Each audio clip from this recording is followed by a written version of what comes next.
در یک روز جسد دو نابالغ غرق شده را یافتند. کمیته حالتهای فوق‌العاده و مدافع گردشدنی نزد حکومت جمهوری تاجیکستان از یافت شدن جسد دو نابالغ غرق شده خبر داد.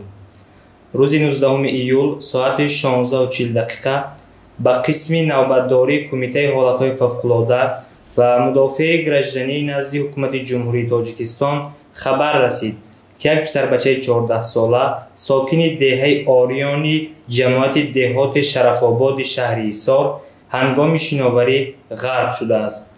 جستجوی جسد پسرک تا ساعت 19:10 ادامه کرد و غواصان او را 10 کیلومتر دورتر از مکان حادثه در قلمرو ناحیه رودکی در ساحل رود کافرنیان پیدا کرده و والدانش سپردند. اطلاع داد منبع.